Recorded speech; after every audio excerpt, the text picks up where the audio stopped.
All right, Tom, I think, go ahead. Okay.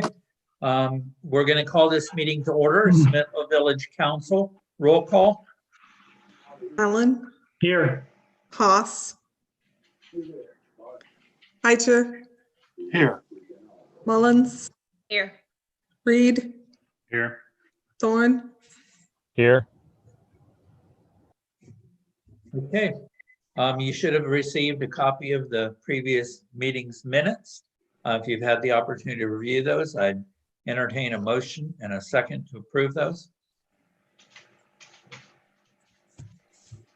I had a quick change. I told her just in a sentence that the wording was missing a word, etc. So down where we're talking about Worcester and one of my comments, so it's just a word change instead of advised, she put stated.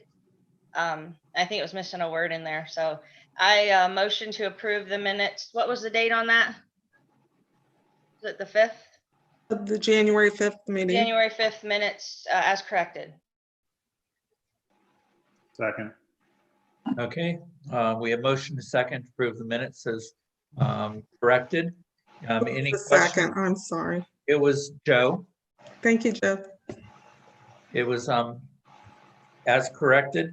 Any further questions or discussion? Hearing none, roll call.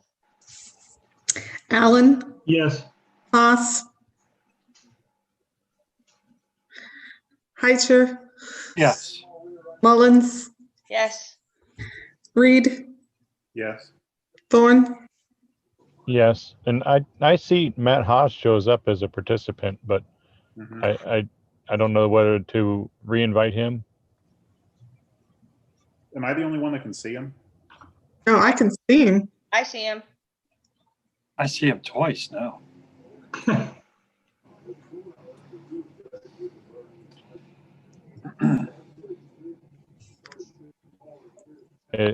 Yeah, his says connecting to audio. Yeah. Can you hear me? Yes. Hey, you're There you go. sideways. You're sideways. On my phone. Sorry about that. I did everything I normally do and it's not working on my computer. No problem. We're just glad to have you. All right, moving on. The next thing we have visitors.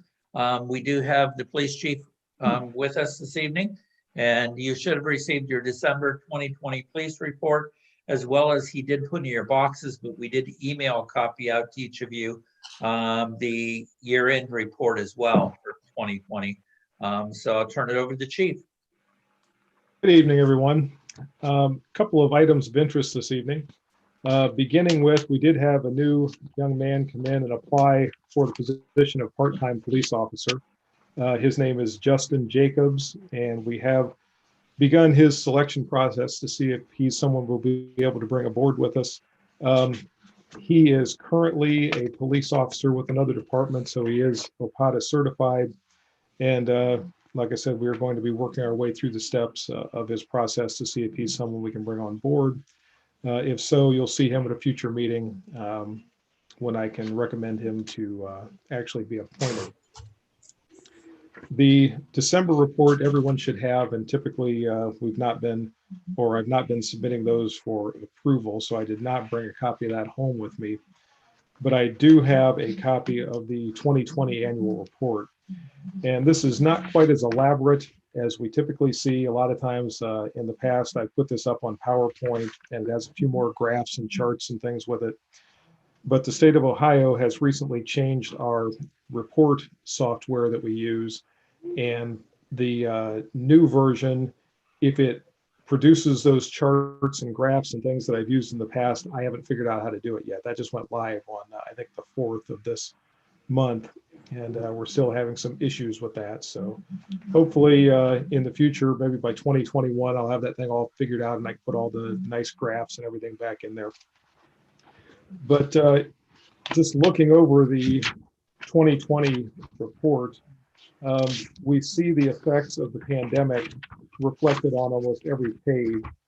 And if we start through here, we can see that our calls for service are at the lowest point that we've had since 2012. And as we continue flipping the pages, we see just the same theme repeated over and over again, with our calls from service being down. The number of reports that we take are also down. And when I get to one of the pages where it breaks this down by month, which would be the next page where it breaks it down, it says 2020 reports by degree. You can see January was pretty much a normal month. February was pretty much a normal month. March, we started to go down a little bit. And April, when the pandemic really hit and we started to limit officers' exposure to people out on the road, cut down the number of traffic stops we were doing and things like that, you just see everything take a nosedive there. And then slowly through the year, as we get toward the last few months, we see things start to raise a little bit more toward the levels that we typically see. Now, the good news in this is that criminal violations overall, and particularly felony violations, are very low for this year. So we're not experiencing a high degree of serious crimes or even lower grade crimes for that matter. As we flip the page on to the next one, where we look at the citations that were issued, again, we see pretty much a normal January, a normal February, and then things fall off a cliff right there in the March and April timeframe. And then slowly we start to climb out of that. And again, by the end of the year, the last third of the year, we're back pretty close to normal, a little bit off, but not quite. And I expect as we move into 2021 and we see some of the effects of the vaccine start to take hold, we'll see our numbers return more or less to what we typically would see with them. Same thing on the 2020 citations and warnings, comparing those to the last several years. We see that we're down somewhat this year, not tremendously, not as far as you might expect, but we are off of where we typically are for an average year. Traffic crash reports I'm sorry, did somebody have a question? For the crash reports, we're pretty much where we've been for the last several years. Usually with crash reports, we're in that 20 to 30 number for the year, and that's we're still on the low end of that. And for OVIs, we did end up with, I think, 9 OVIs for the year, which is a little above average. So that was the one category we're up just a little bit in. Again, that's a real quick Reader's Digest rundown of this, not nearly as involved as I typically present. But if anyone has any questions about the year-end report, I can try to answer those. And if not, I would submit the 2020 year-end report for approval. Chief Funk, I just had one Sure. curiosity question. The building checks, are those mostly businesses in downtown along 585 and or the school? Do we do building checks on the school? I was wondering how that works. Yes, in fact, it's the schools and the downtown businesses and the churches, anything like that is involved in that. When you see the vacation checks, that's a separate category, and that's the actual residential checks that we do when someone's off on vacation. So we break those down into 2 different categories. Okay, thank you, sir. Sure. Thanks for that report, Chief. We need to go ahead and do a motion then, Tom, on this? Yeah. Yes, please. Okay, I'd like to make the motion that we approve the Smithville police report for 2020. Second. Larry, okay. We have a motion and a second to approve the report. Any further questions? Hearing none, roll call. Haas, Yes. Eicher, Yes. Mullins, Yes. Reed, Yes. Thorne, Yes. Allen, Yes. All right. The next item on the agenda is correspondence. Or I guess, is that all you had? I should have asked, Chief. Anything else? Yes, sir, it is. Okay, I presumed that, but I just didn't ask. Going on, the next item is correspondence. The only thing that we had, I did mail out, or Beverly did to you this evening, copy of the Wayne County Community Foundation. Obviously, that's reflective of the Veterans Memorial Fund, particularly for Joe. That's something you may want to email or forward to that group as well. Obviously, those are the monies that are being held there that are for their use and purposes. So other than that, there's a lot of correspondence that we had. Looking at old business, we really have nothing there, but is there anything that any of council would like to bring up this evening under the old business category? If there isn't, then we'll move on to new business. And the only item that we have there is we have our public entities pool, which is our insurer. And again, we are under contract for, I believe it's a 3-year contract. But every year we have an annual anniversary date within that contract. And this was what was presented to us. As you see it, I think you received a copy of that as well. And basically what we're looking for is a motion to approve that. So we could submit that to them by February 11th as far as for a renewal. Motion to approve the public entities pool membership. Is that worded okay? It's our insurance contract. Yeah, was it 3 years or do we have to do it annually? No, this is just annually. Okay, Just for the annual. for the new 2021 year. Second, Thorne. And you can see the amounts for $16,000 and $16,063. So we have motion and a second. Any questions or discussion? Hearing none. Eicher, Yes. Mullins, Yes. Reed, Yes. Thorne, Yes.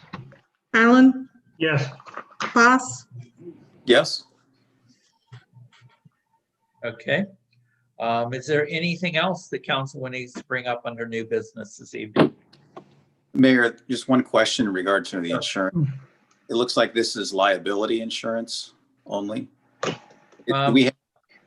Is it covered property insurance as well? Property and liability. Oh, okay. Basically, everything's covered. And we do get on the annual renewal, you didn't see it, but we get a schedule of vehicles and buildings, which we review to make certain they're accurate and up to date. And basically there's, basically everything covered as far as buildings, vehicles, et cetera. We make certain that all that is up to date each year.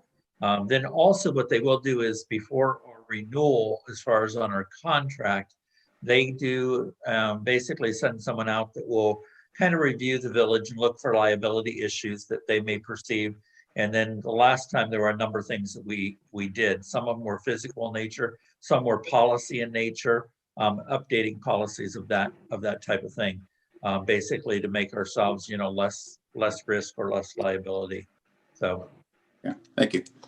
sure. Any other questions on that? If not, is there anything else in new business that needs to be brought up this evening? If there isn't, I'm going to go right on to liaison reports. And the first one would be Scott for equipment. Good evening. I talked to Mike and he said there was nothing really pressing, although he's been very good at looking down the road, looking ahead, and he's looking for a replacement for the skid steer, but to use his words, he wanted to wait until we're done with salt season. So that's all I have for equipment. Okay. Moving on, fire with Larry. Yeah, we had our meeting and reviewed some of the numbers from last year, and actually the calls were down 200 calls from 19 to 2020. Had 882 in 2019 and 687 in 2020. And we looked over the car accidents from a 20-year average of 70 to 85. And last year there were 43. And, they're all with the virus. People aren't going around. And anyways, the tanker truck was delayed about a week. It should be here next week or so.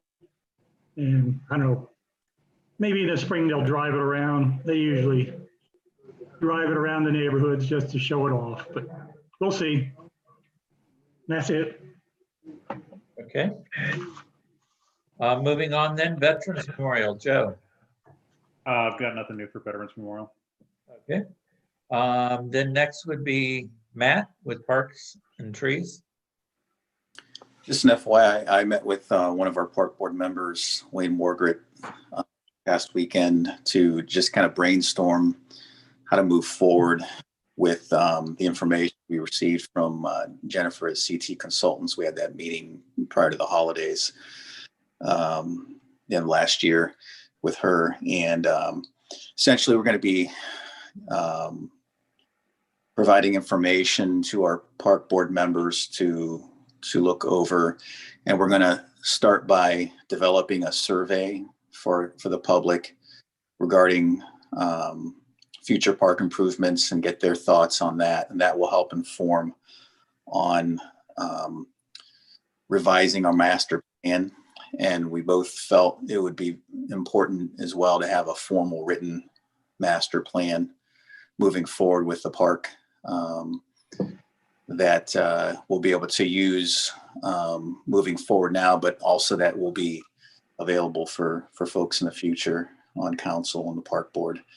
And so we'll be moving through that in the coming weeks. We have a meeting scheduled with the park board in early March. And we're hoping to try to finalize that survey around that time. And also regarding the capital improvements with the park, we have a list of things in our 5-year plan that we came up with last year that the finance board approved. One of those things that was on for this year, 2021, was the brick dust treatment on Field 1, which I think I brought up to council previously. And I recently been talking with Nate Butcher about that. He's on the park board, as you know, and works with Smithville Youth Baseball. And we both feel we definitely want to get that done this year. Nate's hoping that possibly we can do that before their season starts this year. We do have one quote, and he's trying to get a second one. He said it's been tough in recent weeks to do that for various reasons, but he's going to try to do that. And he's still committing Smithville Youth Baseball to around $2,500 for fundraising towards the cost of that treatment, which the one quote that we do have is for about $11,500. And so I'll be contacting Mayor, maybe Trish and Pam regarding how we could fund that, possibly do that this spring. And if not this spring, then it would probably be this fall. But definitely we'd like to do that this year. It's one of those things that when you continue to show improvement with the park, the government agencies that you submit grant applications to, they like to see that. And so it's beneficial for public use, Smithville Youth Baseball use for that field, but also future grant opportunities. So, Matt, I had a quick question on the survey. Are you going to like put that on the water bill and then have a link on the website, or how were you planning on advertising and getting the surveys out?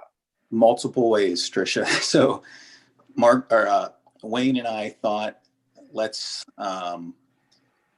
send something out to the residents, kind of like what was done several years ago with the testing for the water lines, something in that fashion. And on that written notice, have options for electronic survey as well.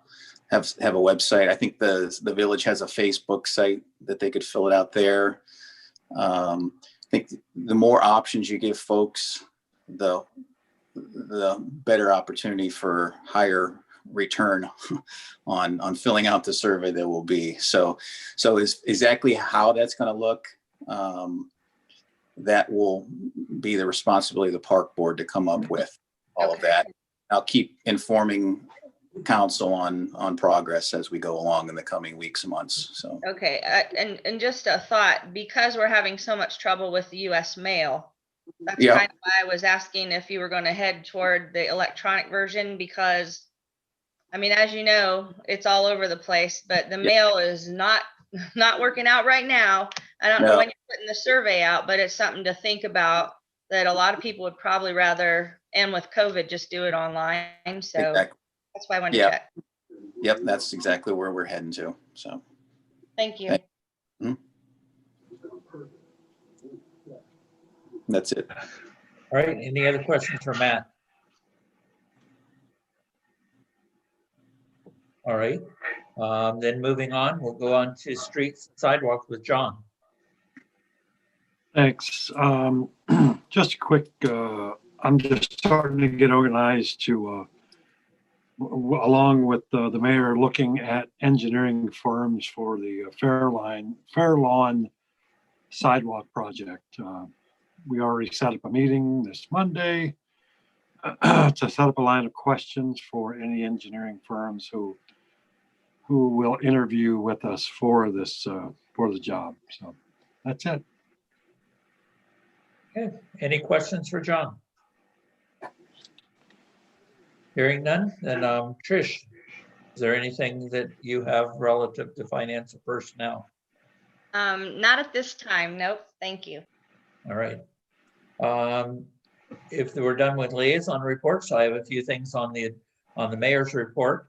As I shared with you earlier, there was a Wayne County Planning Commission meeting where Worcester had placed on the agenda a request relative to an amendment to the 201 plan. Basically, in a nutshell, I did attend that meeting, obviously by Zoom, but as we went through the agenda, when they got to that item, Worcester did request that that item would be tabled and for that not to be discussed at this point in time.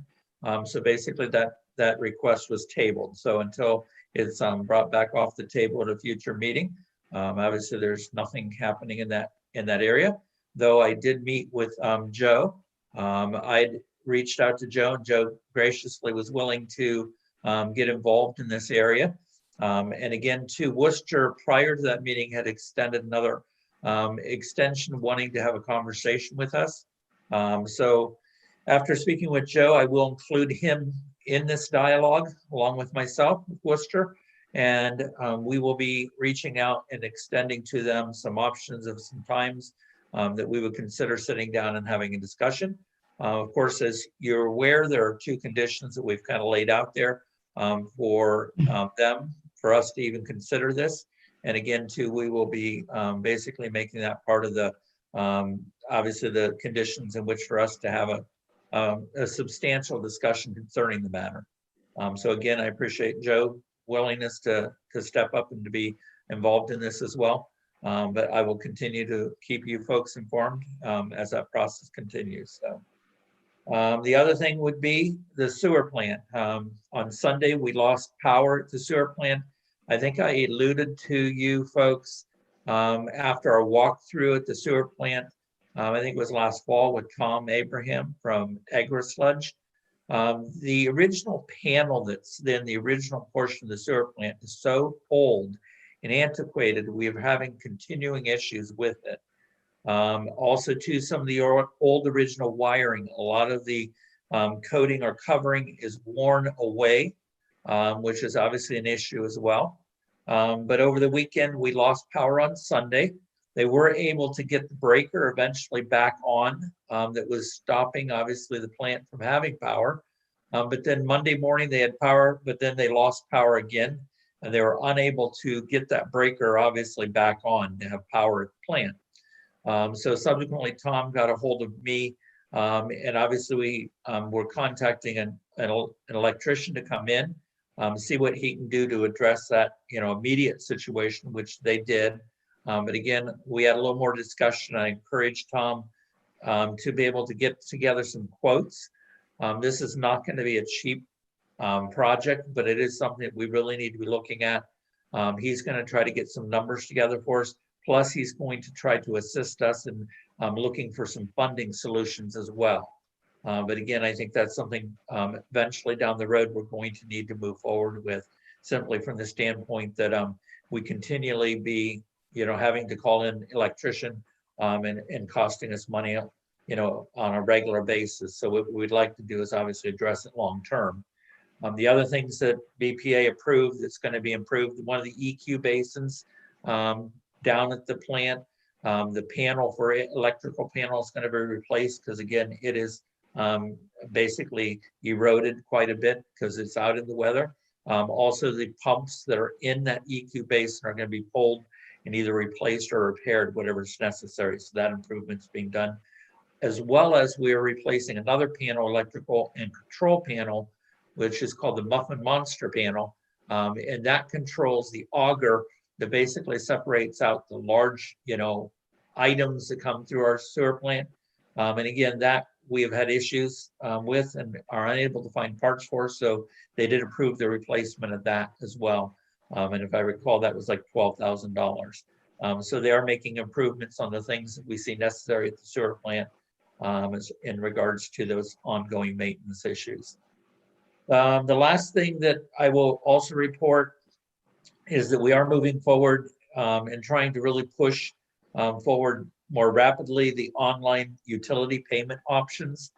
Again, especially with the issue with mail, we find individuals not receiving their bills, but also we see obviously payments being delayed or not being received by us as well. BPA had a discussion concerning it. And again, one of the things that we looked at was obviously how we deal with the actual situation of people sending payments and taking as much as a month for us to receive those. A lot of times we can see when the checks were written, we see postmarks, but we're not receiving them until almost a month later. We are going to have a Zoom meeting with the representative from the company this Thursday at 12:30. It'll be Pam, Becky, and myself for the village, along with obviously the representative from the company. They have sent us a lot of information. And again, we have seen obviously some video samples of what type of services will be available. But this company would provide the opportunity for people to be able to actually access their bills, and you can have up to 24-month look back on your bills. Obviously, you can get e-bills so that way you can print them out versus having them mailed. There'll be various, obviously, ways in which to make payments, either automated electronic payments from your accounts, or you can use other payment cards as well. Also, they will provide to us through their company, obviously 1-800 number that people can call, make payments as well. And there are also some, even by text and some other forms. So it's very progressive in the sense, very modern in the sense of all the different payment forms that will be available. Again, too, it's something that BPA had some input on, and administratively, it's something that we will just implement. But we are hoping to get that up and running as soon as possible. Once we do, we will try to put that information out to make certain everybody's aware that's up and operational. And that way then people can begin to access that for another form in which to make their utility payments as well. So those are the things I can think of right off the top of my head. Of course, the progress is continuing out at the water tower project. You can't see a lot driving by, but if you go to the website, Mike has taken a number of pictures. You can actually see the physical work, what's happening there, there at the site. And again, too, they're moving forward with that as well. So are there any questions for me?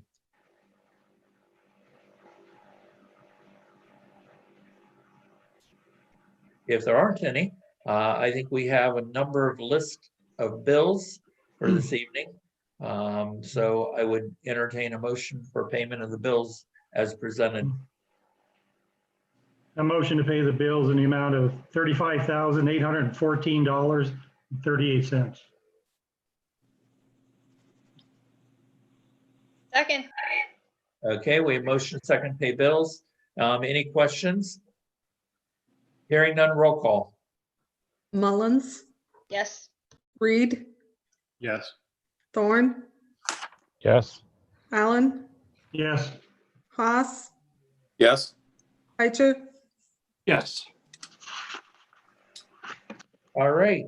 The only other thing I would mention is that I do have a meeting scheduled for next week as well. The director of the Wayne County Economic Development called or had sent an email, and we did set up a lunch or actually meeting in the morning in which to have a conversation. Again, he reached out to us and I'm going to take him up on that. And again, too, if you look at the upcoming meetings, our next meeting is February 2nd. BPA will be meeting on February 8th at 6 p.m. and then council again on the 16th. If there's no other items to be brought before us or anything you need, then I would entertain a motion to adjourn. Motion to adjourn. And a second? Second, Thorne. Okay, we motion and second to adjourn. All those in favor say aye. Aye. Aye. I Any opposed, same sign. All right. Well, thank you, everybody. And again, if you need anything, you know how to get a hold of me. Thank you. thanks everybody. Have a good night. You too.